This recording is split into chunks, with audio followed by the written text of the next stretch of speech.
All right, let's talk about 5 of the biggest lies about semen retention.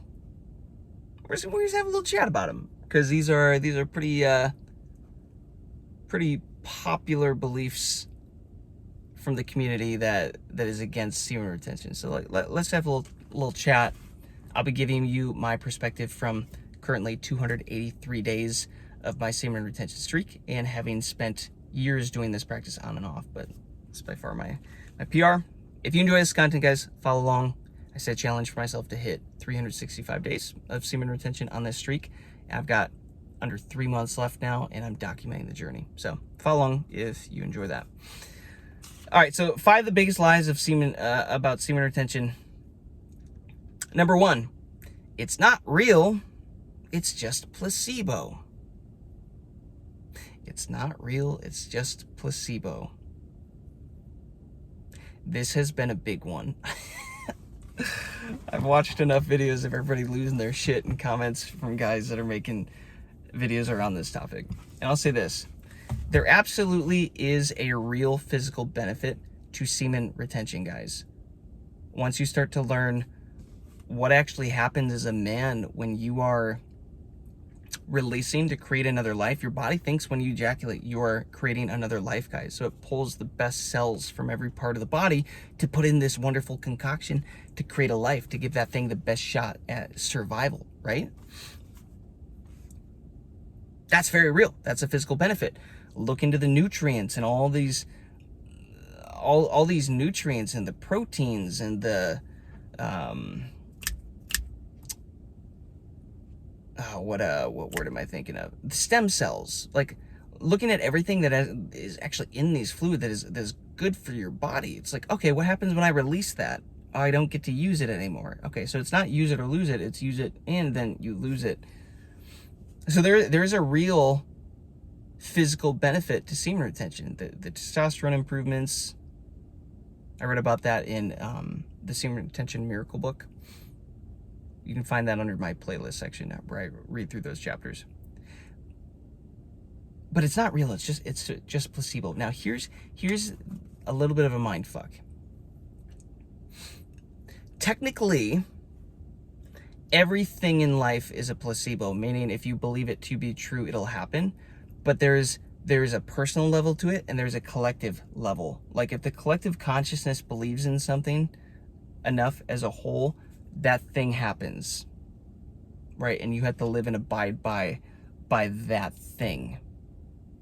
But then you can also do the tests and see the tests of, like, oh, somebody gets a sugar pill and then they think it's the real medication thing that's going to heal them, and then they allow themselves to heal because they thought that they got the thing, and then they find out that they didn't, so then they get sick again because they think that they didn't get the thing that healed them, even though all along it was just them finding a way to give themselves permission to heal, right? And we could look at a lot of life from that perspective if we wanted to. But also, let's be real, guys. Let's be real.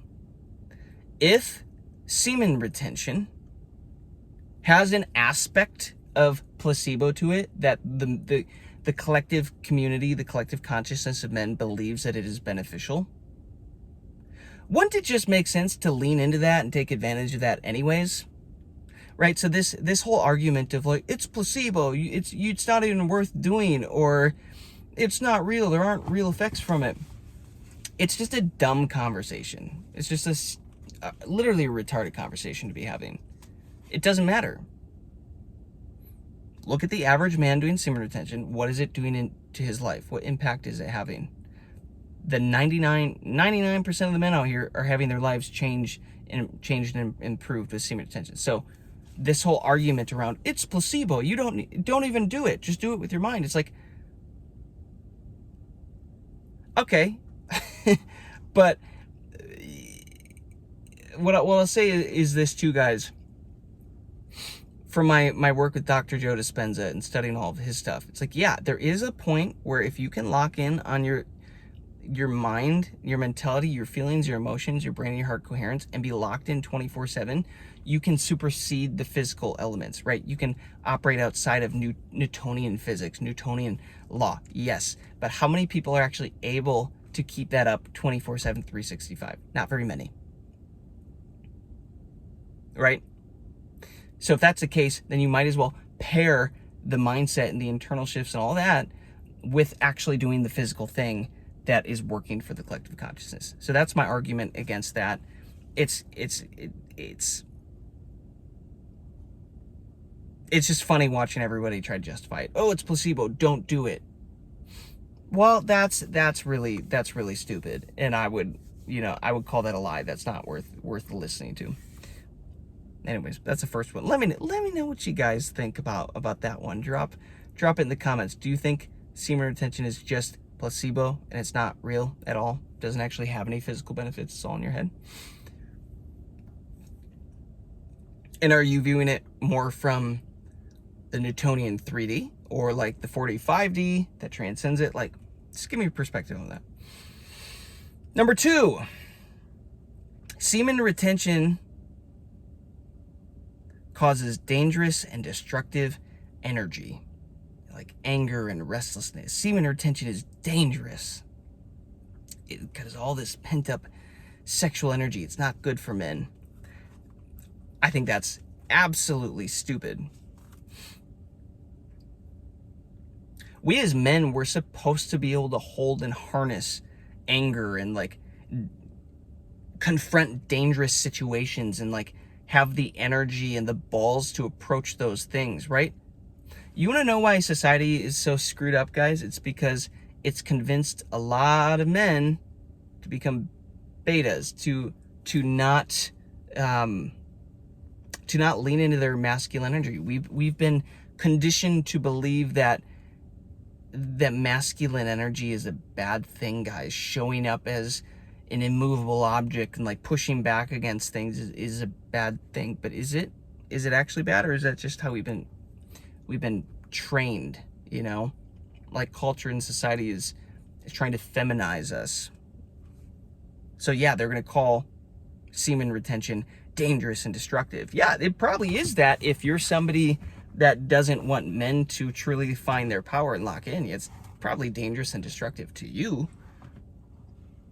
But for men, this is empowering. So you ever get anybody that's pushing back on you like, that sounds dangerous, that sounds whatever, it's, in my opinion, that's a lie.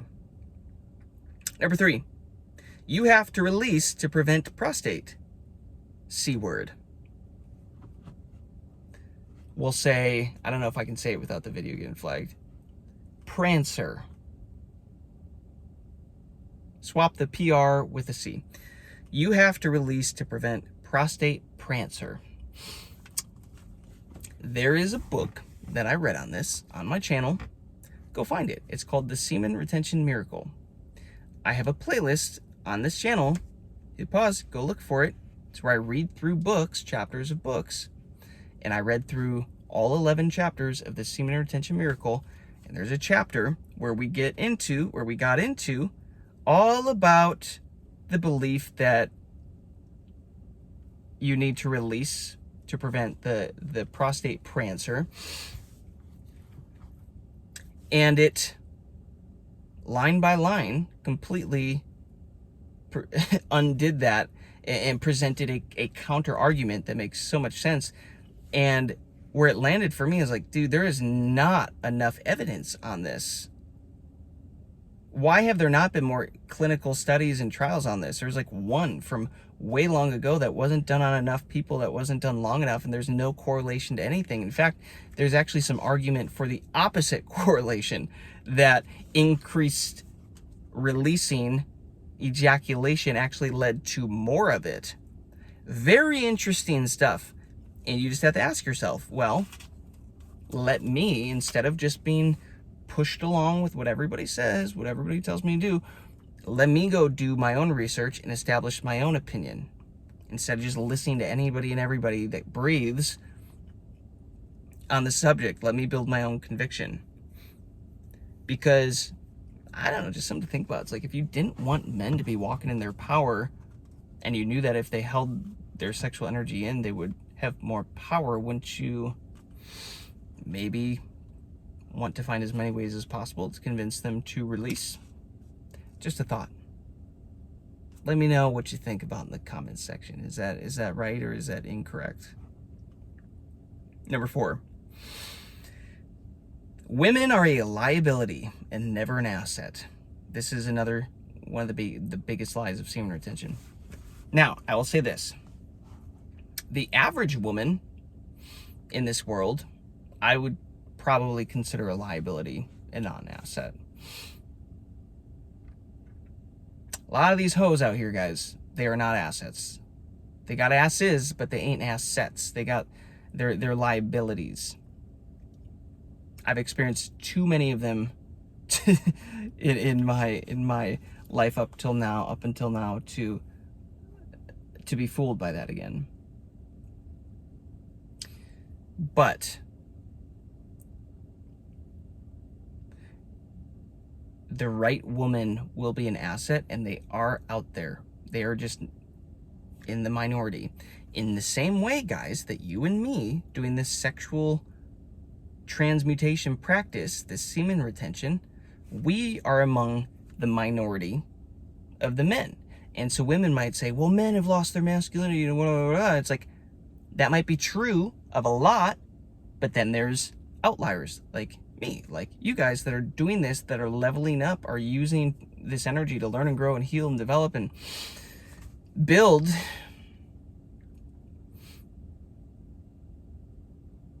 There are exceptions. And what I'm learning on this journey, guys, is there always is an aspect of your beliefs creating your reality. And if you believe every woman in your reality to be a liability, to be a hoe, to be just one to take advantage of you, whatever, you're going to vibrate at that frequency. You're going to find ways to create that and confirm that and affirm that in your life.